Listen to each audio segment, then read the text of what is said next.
Hello friends, welcome back to my another video. আজকের এই ভিডিওতে আমি আপনাদের শেখাবো কিভাবে ইউটিউব চ্যানেল ব্যানার বা ইউটিউব চ্যানেল কভার আর্ট তৈরি করবেন। তো চলুন বেশি কথা না বলে সরাসরি চলে যাচ্ছি মূল ভিডিওতে। ইউটিউব চ্যানেল ব্যানার বানানোর জন্য সবার প্রথমে আপনার একটি অ্যাপ্লিকেশনের প্রয়োজন হবে। সেই অ্যাপ্লিকেশনটির নাম হচ্ছে পিক্সেল ল্যাব। এই পিক্সেল ল্যাব অ্যাপ্লিকেশনটি আপনি আপনার ফোনে থাকা প্লে স্টোরে গিয়ে সার্চ করে ইজিলিভাবে ডাউনলোড করে নেবেন। তাছাড়াও আমি আমার ভিডিওর ডেসক্রিপশন বক্সে লিঙ্ক আকারে দিয়ে দিব, ওখান থেকে আপনারা সরাসরি ডাউনলোড করে নিতে পারেন। এবার এখান থেকে ইউটিউব চ্যানেল ব্যানার বানানোর জন্য আমাদের ব্যানারের সাইজটি দিতে হবে। সেই জন্য কর্নারে 3 ডট অপশন দেখতে পারবেন, এখানে ক্লিক করে দিবেন। লেখা পাবেন ইমেজ সাইজ, এটার উপর এবার ক্লিক করে দিবেন। এবার এখান থেকে কাস্টম লেখা পাবেন, কর্নারে আপনি ক্লিক করে দিবেন। এবার এখান থেকে আপনি লেখা পাবেন ইউটিউব থাম্বনেইল, এটার উপর আপনি ক্লিক করে দিবেন। এবার এখান থেকে আপনি ওকেতে ক্লিক করে দিবেন, তাহলে আপনারা দেখতে পারবেন আমাদের সাইজটি বসে যাবে। এবার এখানে নিউ টেক্সট বলে একটি অপশন পাবেন, এটা আমাদের ডিলিট করতে হবে। সেজন্য নিউ টেক্সটের উপর ক্লিক করে দেওয়ার পর উপরে আপনি ডাস্টবিনের মতো অপশন পাবেন, এটার উপর ক্লিক করে দিবেন। এবার এখানে আপনি ওকে অপশন পাবেন, এটার উপর ক্লিক করে দিবেন, তাহলেই দেখতে পারবেন ডিলিট হয়ে যাবে। এবার এখান থেকে আমাদের ব্যাকগ্রাউন্ড কালার দিতে হবে। ব্যাকগ্রাউন্ড কালার দেওয়ার জন্য এখান থেকে এই যে অপশনটি দেখতে পারবেন, এটার উপর আপনি ক্লিক করে দিবেন। এবার উপরে লেখা পাবেন কালার, এটার উপর ক্লিক করে দিবেন। এখন এখান থেকে আপনি অসংখ্য কালার দেখতে পারবেন। তাছাড়াও আমরা কালার অপশনে যদি ক্লিক করি, উপরে আমরা অসংখ্য কালার দেখতে পারবো। তাছাড়া আপনি এভাবে প্লাস অপশনে যদি ক্লিক করেন, এখান থেকেও আপনি চাইলে বিভিন্ন কালার সিলেক্ট করে নিতে পারেন। এবার এখান থেকে আমরা এই কালারটি রেখে দিব। এবার উপরে আপনি টিক অপশন পাবেন, এটার উপর ক্লিক করে দিবেন। তাহলে আপনারা দেখতে পাচ্ছেন আমাদের ব্যাকগ্রাউন্ড কালারটি বসে গেল। আপনারা আপনাদের পছন্দের কালারটি দিয়ে দিবেন। এবার এখান থেকে আমাদের একটি টেমপ্লেট অ্যাড করার প্রয়োজন হবে, সেজন্য প্লাস অপশন দেখতে পারবেন, এটার উপর ক্লিক করে দিবেন। এবার এখানে লেখা পাবেন ফ্রম গ্যালারি, এটার উপর এবার ক্লিক করে দিবেন। আপনারা দেখতে পাচ্ছেন আমি আমার গ্যালারি থেকে একটি টেমপ্লেট নিয়ে আসলাম। এবার এখান থেকে টিকমার্কে ক্লিক করে দিব। এবার আমি আপনাদের বলে দিচ্ছি, এই ভিডিওর মধ্যে আমি যা কিছু ব্যবহার করব, যত টেমপ্লেট ব্যবহার করব, সবগুলো আমার ভিডিওর ডেসক্রিপশন বক্সে পিএনজি ফোল্ডারে আপনারা পেয়ে যাবেন। তাছাড়াও আমি আমার ভিডিওর ফার্স্ট কমেন্টে পিন আপ করে দিব, আপনারা ওখান থেকেও সরাসরি ডাউনলোড করে নিতে পারবেন। এবার এই টেমপ্লেটটি আমাদের ফুল স্ক্রিন করে নেওয়ার প্রয়োজন হবে, সেজন্য এই টেমপ্লেটের উপর আপনি ক্লিক করবেন, কিন্তু এই টেমপ্লেটটি একটুও নাড়াচাড়া করবেন না। এখান থেকে আপনি মাঝখানে একটি অপশন পাবেন, এটার উপর ক্লিক করে দিবেন। এবার এখান থেকে হালকা একটু নিচের দিকে চলে আসলে লেখা পাবেন রিলেটিভ সাইজ, এটার উপর আপনি ক্লিক করে দিবেন। তারপর এটা আপনি জাস্ট 100% করে দিবেন, তাহলে আপনি দেখতে পারবেন আপনার টেমপ্লেটটি কিন্তু ফুল স্ক্রিন হয়ে যাবে। এবার উপরে আপনি টিক অপশন পাচ্ছেন, এটার উপর ক্লিক করে দিবেন। এবার এই টেমপ্লেটের আমাদের একটু কালার করতে হবে, সেজন্য এখান থেকে আমরা একটু নিচের দিকে চলে আসলে কালার অপশন পাবো, এটার উপর ক্লিক করে দেব। এবার এখান থেকে আপনি এনেবল অপশন পাবেন, এটার উপর ক্লিক করে এনেবল করে নেবেন। তারপর এখান থেকে আপনি অসংখ্য কালার দেখতে পারবেন, আপনি যে কোনো একটি কালার দিয়ে দিবেন। এই যে আমরা কালারটি দিলাম, এটা কিন্তু আমাদের সিম্পল, এটা পরবর্তীতে আমরা সরিয়ে ফেলবো। তো এই কালারটি নিয়ে আপনি কোনো টেনশন করবেন না, এটা জাস্ট আমরা এমনি দিলাম। দেওয়ার পর টিকমার্কে ক্লিক করে দেব। এখন আপনার যেটার কাজ কমপ্লিট হবে সেটা আপনি লক করে নেবেন। লক করার জন্য এখানে এই অপশনটি দেখতে পারবেন, এটার উপর ক্লিক করে দিবেন। এবার এখানে তালার মতো অপশন পাবেন, এটার উপর ক্লিক করে দিবেন। তারপর এটার উপর আবারও আপনি ক্লিক করে দিবেন। এবার এখানে আপনি যতই ক্লিক করেন, এবার কিন্তু আর কোনো নড়াচড়া করবে না, তার ফলে আপনার কাজ করতে সুবিধা হবে। এখন আমাদের আরও একটি টেমপ্লেট অ্যাড করার প্রয়োজন হবে, সেই জন্য এখান থেকে প্লাস অপশন পাবেন, এটার উপর ক্লিক করে দিবেন। এবার এখানে লেখা পাবেন ফ্রম গ্যালারি, এটার উপর ক্লিক করে দিবেন। আমি আমার গ্যালারি থেকে এই টেমপ্লেটটি নিয়ে আসলাম। এবার এই টেমপ্লেটটির মাঝখানে এভাবে ধরে জাস্ট আমরা অর্ধেক করে নিব। অর্ধেক করে নেওয়ার পর কর্নারে টিক অপশন পাবো, এটার উপর ক্লিক করে দিব। তাহলেই আপনারা দেখতে পারবেন আমাদের টেমপ্লেটটি চলে আসলো। এবার এই টেমপ্লেটের কর্নারে ধরে একটু জাস্ট আমরা বড় করে নিব। বড় করে নেওয়ার পর এটা সুন্দরভাবে আমরা জাস্ট এখানে সেট করে নিব। এবার এখান থেকে আপনারা যদি একটু ভালোভাবে লক্ষ্য করেন, এই পাশে একটি দাগ রয়েছে এবং এখানেও একটি দাগ রয়েছে। এবার এখান থেকে এই দাগ বরাবর আপনি টেমপ্লেটটি ধরে জাস্ট এই কর্নারে আপনি ক্লিক করবেন, হালকাভাবে এভাবে করে টেনে দিবেন দাগ বরাবর। এবার আপনি যদি চান এই টেমপ্লেটটির কালার চেঞ্জ করবেন, সেই জন্য এই টেমপ্লেটের উপর ক্লিক করে এখান থেকে একটু নিচের দিকে চলে আসবেন। তাহলে আপনি এখানে কালার অপশন পাবেন, এটার উপর ক্লিক করে দিবেন। এবার এটি জাস্ট আপনি এনেবল করে দিবেন। এখন এখান থেকে আপনি অসংখ্য কালার দেখতে পারবেন, আপনি যেটা খুশি কিন্তু সেই কালারটি দিতে পারবেন। এবার এখান থেকে আমরা হলুদ কালার দিব, সেই জন্য এখানে আমরা হলুদ কালার সিলেক্ট করে টিকমার্কে ক্লিক করে দিলাম। এখন এই টেমপ্লেটটি আমাদের ভিতরে ঢোকানোর প্রয়োজন হবে, সেজন্য এখান থেকে আপনি একটু উপরের দিকে চলে আসলে লেখা পাবেন টু ব্যাকের উপর ক্লিক করে দিবেন। তাহলে আপনি দেখতে পারবেন আপনার টেমপ্লেটটি কিন্তু ভিতরে ঢুকে যাবে। এবার এখান থেকে যেটার কাজ কমপ্লিট হবে আপনি জাস্ট লক করে নেবেন। লক করার জন্য এই অপশনের উপর ক্লিক করে দেবেন। তালার মতো অপশন পাবেন, এটার উপর ক্লিক করে লক করে নেবেন। এবার এখানে আপনি আবারও ক্লিক করে দিবেন। এখন আমাদের একটি শেপের প্রয়োজন হবে, সেজন্য এই যে মাঝখানে অপশনটি পাবেন এটার উপর ক্লিক করে দিবেন। ক্লিক করে দেওয়ার পর এখান থেকে আপনি শেপস লেখা পাবেন, এটার উপর ক্লিক করে দিবেন। তাহলে আপনার সামনে একটি হোয়াইট শেপ চলে আসবে, এটার উপর ক্লিক করে এখানে টিকমার্কে ক্লিক করে দিবেন। এবার এখান থেকে আপনি জাস্ট একটু নিচের দিকে চলে আসবেন। নিচের দিকে চলে আসলে এখানে লেখা পাবেন রোটেট, রোটেটের উপর এবার ক্লিক করে দিবেন। এবার এখান থেকে আপনি জাস্ট 45 রেখে দিবেন। এখান থেকে 45 রেখে দেওয়ার পর উপরে টিকমার্ক পাবেন, এটার উপর ক্লিক করে দিবেন। এবার এখান থেকে এই হোয়াইট পেপারটি জাস্ট কর্নারে ধরে এভাবে করে বড় করে নেবেন। তার আগে আমাদের হোয়াইট পেপারটি ভিতরে ঢোকানোর প্রয়োজন হবে, সেজন্য এখান থেকে আপনি জাস্ট উপরের দিকে চলে আসবেন, লেখা পাবেন টু ব্যাক, এটার উপর আপনি ক্লিক করে দিবেন। তাহলেই আপনি দেখতে পারবেন আপনার হোয়াইট পেপারটি কিন্তু ভিতরে ঢুকে যাবে। এবার এখান থেকে আপনার নিচের দিকে এসে জাস্ট এটা টেনে বড় করে নিব। বড় করে নেওয়ার পর সুন্দরভাবে এভাবে করে আমরা সাইজ মতো কর্নারে সেট করে নিব। ঠিক এরকমভাবে সেট করে নেওয়ার পর এবার আমাদের ইউটিউব চ্যানেলের লোগোটি নিয়ে আসতে হবে, সেজন্য উপরে আপনি প্লাস অপশন পাবেন, এটার উপর ক্লিক করে দিবেন। এবার এখান থেকে ফ্রম গ্যালারি অপশন পাবেন, এটার উপর ক্লিক করে দিবেন। আমি আমার গ্যালারি থেকে ইউটিউব চ্যানেলের লোগোটি নিয়ে আসলাম, এবার এখানে টিকমার্কে ক্লিক করে দেব। তো আপনাদের ক্ষেত্রে যদি আপনাদের লোগোটি চারকোনা হয়ে থাকে, অর্থাৎ বৃত্তাকার যদি না হয়ে থাকে, সেই ক্ষেত্রে আপনি কি করবেন, আমি আবারও একটি লোগো এনে আপনাদের দেখাচ্ছি আপনারা গোল কিভাবে করবেন। সেজন্য প্লাস অপশনে ক্লিক করলাম, ফ্রম গ্যালারিতে ক্লিক করে দিব। এবার এখান থেকে আপনারা দেখতে পাচ্ছেন আমি চারকোনার একটি লোগো নিয়ে আসলাম, এটা কাইনমাস্টারের লোগো। তো এটা আপনি বৃত্তাকার কিভাবে করবেন, ধরুন আপনার লোগোটি বা ইউটিউব চ্যানেলের লোগোটি আপনার চারকোনার, কিন্তু আপনি বৃত্তাকার করতে চান, সেজন্য এখান থেকে আপনি বৃত্তর মতো অপশন পাবেন, এটার উপর ক্লিক করে দেবেন। তাহলে দেখতে পারবেন আপনার চারপাশে একটি সার্কেলের অপশন চলে আসবে। জাস্ট এটা আপনি ধরে ধরে এভাবে আপনি যতটা গোল করতে চান জাস্ট ধরে ধরে এভাবে করে কিন্তু সেট করে নেবেন। যেমনটা আপনারা দেখতে পাচ্ছেন আমি এভাবে করে সেট করে নিচ্ছি। এরকমভাবে গোল করে নেওয়ার পর আপনি জাস্ট টিকমার্কে ক্লিক করে দিবেন। টিকমার্কে ক্লিক করে দেওয়ার পর তাহলে আপনারা দেখতে পারবেন আপনাদের লোগোটিও কিন্তু গোল হয়ে যাবে। এবার এটি জাস্ট আমরা ডিলিট করে দিলাম, জাস্ট আপনাদের বোঝানোর ক্ষেত্রে কিন্তু এটা আমি করলাম। ওকে, তো আপনারা গোল করতে পারবেন ইজিলিভাবে। এবার আমরা কি করব, আমাদের লোগোটি জাস্ট একটু ছোট করে নিব। ছোট করে নেওয়ার পর এই কর্নারে আমরা সুন্দরভাবে সেট করে নিব। আপনার ইউটিউব চ্যানেলের লোগোটি এই জায়গায় সেট করার আগে আপনি অবশ্যই একটা জিনিস খেয়াল করবেন, এখানে যে একটি দাগ রয়েছে এই দাগের এই পাশে যেন লোগোটি চলে না আসে, এই দাগের ভিতরে থাকতে হবে। অর্থাৎ এই দাগের ভিতর যত কাজ করব এগুলো হচ্ছে আমাদের ফোন স্ক্রিনে দেখতে ভালো লাগবে, আর দাগের বাইরে যেগুলো চলে যাবে সেগুলো হচ্ছে কম্পিউটার স্ক্রিনে দেখতে ভালো লাগবে। ওকে, সেজন্য কি করবেন, আপনি লোগোটি অবশ্যই দাগের ভিতরে রাখবেন। এবার এখান থেকে আপনি আপনার চ্যানেলের লোগোর চারপাশে যদি একটি সার্কেল দিতে চান জাস্ট এই লোগোর উপর ক্লিক করে দিবেন। ক্লিক করে দেওয়ার পর এখান থেকে আপনি সরাসরি নিচের দিকে চলে আসবেন, লেখা পাবেন স্টক, এটার উপর আপনি ক্লিক করে দিবেন। এবার এখান থেকে এটি জাস্ট আপনি এনেবল করে দিবেন, তাহলেই দেখতে পারবেন আপনার লোগোর চারপাশে কিন্তু একটি রিং বা সার্কেল চলে আসবে। তো এখান থেকে আমরা 2 সিলেক্ট করে দিব, দেওয়ার পর টিকমার্কে ক্লিক করে দেব। তাহলে আপনারা দেখতে পাচ্ছেন আমাদের লোগোর চারপাশে একটি সার্কেল চলে আসলো। এবার আপনি আবারও লোগোর উপর ক্লিক করে দিবেন, এখান থেকে একটু নিচের দিকে চলে আসবেন।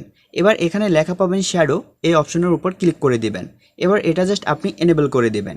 এনেবল করে দেওয়ার পর এবার এটি জাস্ট একদম 0 করে দিবেন। এখন এখান থেকে আপনি জাস্ট -4 করে নেবেন। তো যেমনটা আপনারা দেখতে পাচ্ছেন এখান থেকে আমি -4 করে উপরে টিক অপশন পাবো, এটার উপর ক্লিক করে দেব। এবার এখান থেকে দেখতে পাচ্ছেন আমাদের লোগোটি কিন্তু অনেক সুন্দর দেখাচ্ছে। এখন কি করব, আমরা আমাদের ইউটিউব চ্যানেলের নাম অ্যাড করব। ইউটিউব চ্যানেলের নাম অ্যাড করার জন্য উপরে আপনি প্লাস অপশন পাবেন, এটার উপর ক্লিক করে দিবেন। এবার এখানে লেখা পাবেন টেক্সট, এটার উপর আপনি ক্লিক করে দিবেন। তাহলেই আপনার সামনে একটি টেক্সট চলে আসবে। এই টেক্সটের উপর এবার আপনি ডাবল ক্লিক করে দিবেন। তো আমি ডাবল ক্লিক করে দিলাম। এবার এই যে নিউ টেক্সট লেখা এটা জাস্ট আমরা কেটে দিব। এবার এখান থেকে আপনি আপনার ইউটিউব চ্যানেলের নামটি লিখে দিবেন। চ্যানেলের নামটি লিখে দিলাম, তারপর ওকেতে ক্লিক করে দিব। তো এখান থেকে আপনারা দেখতে পাচ্ছেন আমরা আমাদের চ্যানেলের নামটি দিয়ে দিলাম। এবার এই লেখাটির যদি ফন্ট বা আপনি লেখাটি স্টাইলিশ করতে চান সেক্ষেত্রে আপনি লেখার উপর ক্লিক করে দিবেন। এবার এখানে এর মতো অপশন পাবেন, এটার উপর ক্লিক করে দিবেন। এবার এখান থেকে আপনি একদম নিচের দিকে চলে আসবেন, লেখা পাবেন এবি ফন্ট, এটার উপর এবার আপনি ক্লিক করে দিবেন। তাহলে এখান থেকে আপনি অসংখ্য ফন্ট দেখতে পারবেন, আপনি আপনার মতো করে সিলেক্ট করে নেবেন। এখান থেকে আমরা এই ফন্টটি রেখে ওকেতে ক্লিক করে দিব। এবার এখান থেকে আপনারা দেখতে পাচ্ছেন আমাদের লেখাটি কিন্তু কিছুটা স্টাইলিশ হয়ে গেল। এখন এই লেখাটি আমরা সুন্দরভাবে এখানে সেট করে নিব। সেট করে নেওয়ার পর এখন এই লেখাটি যদি আমরা একটু ডিজাইন করতে চাই সেক্ষেত্রে লেখাটার উপর আপনি ক্লিক করে দিবেন। এবার এখান থেকে এর মতো অপশনে সিলেক্ট করা থাকবে, এখান থেকে আপনি নিচের দিকে চলে আসবেন। এবার এখানে শ্যাডো অপশন দেখতে পারবেন, এটার উপর ক্লিক করে দিবেন। ক্লিক করে দেওয়ার পর উপরে এটি জাস্ট আপনি এনেবল করে দিবেন। এনেবল করে দেওয়ার পর এখান থেকে আপনার উপরেরটা 100% থাকবে আর নিচেরটা 10 থেকে 0 থাকবে। 0 করার পর একটু নিচের দিকে চলে আসবেন, এটি জাস্ট আপনি আপনার মতো করে বাড়িয়ে নেবেন। 5 রেখে দেওয়ার পর উপরে টিক অপশানে ক্লিক করে দেব। এবার এখান থেকে আপনারা দেখতে পাচ্ছেন আমাদের নামটি কিন্তু এবার অনেক সুন্দর দেখাচ্ছে। এখন আপনি যদি আপনার ইউটিউব চ্যানেলের নামের কালারটি চেঞ্জ করতে চান সেক্ষেত্রে আপনি নামের উপর ক্লিক করে দিবেন।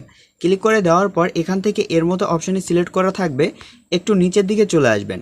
আসার পর এখানে কালার অপশন লেখা পাবেন, এটার উপর ক্লিক করে দিবেন। এবার এখান থেকে আপনি যদি ফুল কালার করতে চান ফুল এভাবে সিলেক্ট করা থাকবে, তারপর এখান থেকে আপনি কালার সিলেক্ট করে দিবেন। যেহেতু আমরা জাস্ট জোন কালার করব, জোন লেখাটু কালার করার জন্য এখান থেকে আমরা সামনের দিকে চলে আসব। আমি হলুদ কালার রাখবো, সেজন্য হলুদ সিলেক্ট করে টিক মার্কে ক্লিক করে দেব। এবার এখান থেকে দেখতে পাচ্ছেন আমাদের টিক কালারটি হোয়াইট এবং জোন লেখাটি হলুদ, তার ক্ষেত্রে কিন্তু অনেক সুন্দর লাগবে। ওকে, এবার আপনার যেগুলোর কাজ কমপ্লিট হবে সেগুলো আপনি জাস্ট লক করে নেবেন। লক করার জন্য এই যে অপশনটি পাবেন এটার উপর ক্লিক করে দেবেন। তালার মতো অপশনে ক্লিক করে করে আপনি জাস্ট লক করে নেবেন। সবগুলো লক করে নেওয়ার পর এবার এখানে আপনি আবারও ক্লিক করে দিবেন। এবার আমাদের আরও একটি টেমপ্লেট অ্যাড করার প্রয়োজন হবে, সেজন্য প্লাস অপশন পাবো, এটার উপর ক্লিক করে দিব। এবার এখান থেকে আপনি ফ্রম গ্যালারি অপশনে ক্লিক করে দিবেন। আমি আমার গ্যালারি থেকে এই টেমপ্লেটটি নিয়ে আসলাম। আমি আবারও বলে দিচ্ছি, আমি এই ভিডিওর মধ্যে যত টেমপ্লেট ব্যবহার করব বা যা কিছুই ব্যবহার করব সবগুলো আমার ভিডিওর ডেসক্রিপশন বক্সে পিএনজি ফাইলে লিঙ্ক আকারে দিয়ে দিব, আপনারা ওখানে ক্লিক করে সরাসরি ডাউনলোড করে নিতে পারবেন। এবার এখান থেকে আমরা টিক অপশন পাবো, এটার উপর ক্লিক করে দেব। এবার এখান থেকে টেমপ্লেটের কর্নারে ক্লিক করে এটা একটু ছোট করে নেব। ছোট করে নেওয়ার পর এবার এটা জাস্ট এখানে আনবো। এখন এই টেমপ্লেটের কালারটি যদি চেঞ্জ করতে চান জাস্ট টেমপ্লেটের উপর ক্লিক করে দেবেন। এবার এখান থেকে মাঝখানে অপশনের উপর ক্লিক করে দেবেন। এবার একটু আপনি নিচের দিকে চলে আসলে লেখা পাবেন কালার, এই কালার অপশনের উপর ক্লিক করে দেবেন। এবার এটি জাস্ট আপনি এনেবল করে দেবেন। এখান থেকে আপনি আপনার মন মতো কালার দিয়ে দিতে পারেন। তো এখানে আমরা হোয়াইট কালারটি দিব, তারপর টিকমার্কে ক্লিক করে দিব। এবার এটা জাস্ট আমরা একটু ছোট করে এখানে সুন্দরভাবে সেট করে নিব। এখন আমাদের আরও একটি টেক্সট নিতে হবে, সেই জন্য এখানে আপনি আবারও প্লাস অপশনে ক্লিক করে দিবেন। এবার এখানে টেক্সট লেখা পাবেন, এটার উপর ক্লিক করে দিবেন। তাহলেই চলে আসবে নতুন আরেকটি টেক্সট। এই টেক্সটের উপর এবার আপনি ডাবল ক্লিক করে দিবেন। এখানে আমি লিখে দিলাম ফলো মি হেয়ার, লেখার পর ডান অপশনে ক্লিক করে দিব। এবার এখানে উপরে ওকেতে ক্লিক করে দিব। ওকেতে ক্লিক করে দেওয়ার পর এটি জাস্ট একটু আমরা ছোট করে নিব, তারপর সুন্দরভাবে এখানে আমরা সেট করে নিব। আর আপনি যদি লেখাটির ফন্ট চেঞ্জ করতে চান লেখার উপর ক্লিক করে আমি যেভাবে দেখিয়ে দিয়েছি আপনারা জাস্ট এভাবে করে ফন্ট চেঞ্জ করে নেবেন। এবার আমাদের আরও একটি টেমপ্লেট অ্যাড করার প্রয়োজন হবে, সেজন্য আমরা আবারও প্লাস অপশন পাবো, এটার উপর ক্লিক করে দেব। এবার এখানে ফ্রম গ্যালারি পাবো, ফ্রম গ্যালারিতে ক্লিক করে দেব। গ্যালারি থেকে আমি এই টেমপ্লেটটি নিয়ে আসলাম। এবার এখান থেকে আমরা টিক অপশনের উপর ক্লিক করে দেব। এবার এই টেমপ্লেটটি আমরা একটু জাস্ট ছোট করে নিব। ছোট করে নেওয়ার পর এই কর্নারে সুন্দরভাবে আমরা সেট করে নিব। এবার এই টেমপ্লেটটি আমরা কপি করার জন্য টেমপ্লেটের উপর ক্লিক করে দেব। এবার এখানে আপনি কপি অপশন পাবেন, এটার উপর ক্লিক করে দিবেন। এবার এই টেমপ্লেটটি আমাদের একটু উল্টে নেওয়ার প্রয়োজন হবে, সেজন্য এখানে ক্রপ অপশন পাবেন, এটার উপর ক্লিক করে দিবেন। এবার এখান থেকে আপনি জাস্ট এই অপশনটি দেখতে পারবেন, এটার উপর ক্লিক করে দেবেন, তাহলে আমাদের উল্টে যাবে। এবার এখানে আমরা টিক মার্কে ক্লিক করে দেব। এবার এখান থেকে দেখতে পাচ্ছেন উল্টে গেল। জাস্ট এবার আমরা এই কর্নারে সুন্দরভাবে বসিয়ে দেব। বসিয়ে নেওয়ার পর এবার এই টেমপ্লেটের যদি আপনি কালার চেঞ্জ করতে চান সেক্ষেত্রে আপনি টেমপ্লেটের উপর ক্লিক করবেন। এবার এখান থেকে আপনি নিচের দিকে চলে আসলে কালার অপশন পাবেন, এটার উপর ক্লিক করে দেবেন। এবার এটি জাস্ট আপনি এনেবল করে দেবেন। এখন আপনি যেই কালারটি রাখতে চাচ্ছেন সেই কালারটি রেখে দেবেন। তো আমরা এই পাশে হলুদ রাখবো যাতে হালকার উপর দেখতে সুন্দর লাগে, সেই জন্য এখানে আমরা হলুদ রেখে দেব, তারপর টিকমার্কে ক্লিক করে দেব। এবার এখান থেকে আপনার যেগুলোর কাজ কমপ্লিট হবে সেগুলো আপনি লক করে নেবেন। লক করার জন্য এই অপশন পাবেন, এটার উপর ক্লিক করে তালার মতো অপশনে ক্লিক করে সবগুলো এভাবে করে লক করে নেবেন। এবার আমাদের একটি ইউটিউব লোগোর প্রয়োজন হবে। তো লোগোটি নিয়ে আসার জন্য এখানে প্লাস অপশন পাবেন, এটার উপর ক্লিক করে দেবেন। ফ্রম গ্যালারি পাবেন, ফ্রম গ্যালারিতে ক্লিক করে দেবেন। এবার এই লোগোটি আপনি জাস্ট এভাবে কর্নারে ধরবেন, কর্নারে ধরার পর জাস্ট আপনি ছোট করে নেবেন। ছোট করে নেওয়ার পর এই লোগোটি আপনি সুন্দরভাবে এই পাশে সেট করে নেবেন। এবার এই লোগোর উপর আপনি ক্লিক করে দেবেন। এখন এখান থেকে আপনি সরাসরি নিচের দিকে চলে আসবেন, লেখা পাবেন শ্যাডো, এই অপশনের উপর আপনি ক্লিক করে দেবেন। এটি আপনি এনেবল করে দেবেন। এনেবল করে দেওয়ার পর শ্যাডোটি আপনি জাস্ট 0 করে দেবেন। এবার এখান থেকে আপনি ঠিক এরকমটা বাড়িয়ে নিতে পারেন। আমি নিচেরটা জাস্ট 2 রাখবো, তারপর উপরে আমরা শ্যাডোটা জাস্ট 3 রেখে দেব। তো আপনারা দেখতে পাচ্ছেন উপরেরটা রাখলাম 3, পরেরটা 5 এবং পরেরটা 3, এভাবে আপনি রেখে টিকমার্ক দিয়ে দেবেন। তাহলে আপনারা দেখতে পাচ্ছেন আমাদের ইউটিউব লোগোটির শ্যাডোটি কিন্তু অনেক সুন্দর দেখাচ্ছে। এখন এখান থেকে আমাদের ফাইনাল এডিটটি করতে হবে, সেজন্য আবারও প্লাস অপশনে ক্লিক করে দেবেন। একটি টেমপ্লেট নিয়ে আসার জন্য এখানে ফ্রম গ্যালারি পাবো, ফ্রম গ্যালারিতে ক্লিক করে দেব। এবার আপনারা দেখতে পাচ্ছেন টেমপ্লেটটি ঠিক এরকমভাবে চলে আসলো। তো আবারও আমি বলে দিচ্ছি, আমি এই ভিডিওর মধ্যে যত টেমপ্লেট ব্যবহার করেছি, যা কিছু ব্যবহার করেছি সবগুলো আমার ভিডিওর ডেসক্রিপশন বক্সে দিয়ে দেবো, ওখান থেকে আপনারা চাইলে সংগ্রহ করতে পারেন। এবং আমি আমার ভিডিওর ফার্স্ট কমেন্টে পিন আপ করে দেব, ওখান থেকে আপনারা চাইলে ডাউনলোড করে নিতে পারেন। এখন এখানে আপনি ধরে টেমপ্লেটটি সমানভাবে লম্বালম্বি করে টেনে দিবেন। এখন এরকমটাভাবে রাখার পর এটি জাস্ট এভাবে করে টেনে দিবেন। টেনে দেওয়ার পর এখন এটার সমানভাবে রেখে আপনি জাস্ট কিন্তু সেট করে নেবেন। তো আমি যেমনভাবে সেট করে নিচ্ছি আপনারা ভালোভাবে একটু লক্ষ্য করুন, এভাবে করে আপনি সেট করে নেবেন। এবার এখান থেকে আপনারা দেখতে পাচ্ছেন আমাদের ইউটিউব চ্যানেল ব্যানারের কাজটি কিন্তু মোটামুটি কমপ্লিট। এখন আপনাকে একটি কাজ করতে হবে, সেটা করলেই কিন্তু আপনার কাজটি কমপ্লিট। এবার এখানে আপনি আবারও ক্লিক করে দেবেন, একটু নিচের দিকে চলে আসবেন। এবার এখানে দুই পাশে ব্ল্যাক অপশন পাবেন, মাঝখানে হোয়াইট। জাস্ট কি করবেন, এটা যেহেতু তালা বা লক করা রয়েছে, এটার উপর ক্লিক করে আমরা আনলক করে নেব। এবার এখানে আমরা আবারও ক্লিক করে দেব। এখন আমি যদি এটা জাস্ট আঙুল দিয়ে একটু সরিয়ে নেই, তাহলেই আপনারা দেখতে পাচ্ছেন প্রফেশনাল কিন্তু আমাদের ইউটিউব চ্যানেল ব্যানারটি তৈরি হয়ে গেল। এবার এই টেমপ্লেটটি আমাদের ডিলিট করার প্রয়োজন হবে, সেই জন্য এই টেমপ্লেটের উপর ক্লিক করে দেওয়ার পর আপনারা কর্নারেও ডাস্টবিনের মতো অপশন দেখতে পারবেন এবং এখানেও ডিলিট অপশন পাবেন। এই ডিলিট অপশনের উপর ক্লিক করলে আপনারা দেখতে পারবেন আমাদের ফাইনালি কিন্তু প্রফেশনাল ইউটিউব চ্যানেল ব্যানারটি তৈরি হয়ে গেল। এবার এটি আপনি সেভ করার জন্য উপরে শেয়ারের মতো অপশন পাবেন, এই অপশনের উপর ক্লিক করে দেবেন। এবার এখান থেকে আপনি এই কর্নারে ক্লিক করে দেবেন, পিএনজি সিলেক্ট করে নেবেন। এবার নিচের কর্নারে আপনি ক্লিক করে দেবেন, এখান থেকে আপনি আলট্রা সিলেক্ট করে নেবেন। এবার উপরে আপনি সেভ টু গ্যালারি অপশন পাবেন, সেভ টু গ্যালারিতে ক্লিক করলেই কিন্তু আপনার ব্যানারটি সেভ হয়ে যাবে। তো এখানে আমরা সেভ টু গ্যালারিতে ক্লিক করে দিচ্ছি। আজকের ভিডিওটি এই পর্যন্তই, দেখা হচ্ছে পরবর্তী কোনো নতুন ভিডিওতে। যদি ভিডিওটি ভালো লেগে থাকে তাহলে ভিডিওতে অবশ্যই একটি লাইক করে দিবেন। চ্যানেলে নতুন হয়ে থাকলে অবশ্যই চ্যানেলটি সাবস্ক্রাইব করে আমাদের চ্যানেলের সাথেই থাকবেন। ধন্যবাদ সবাইকে।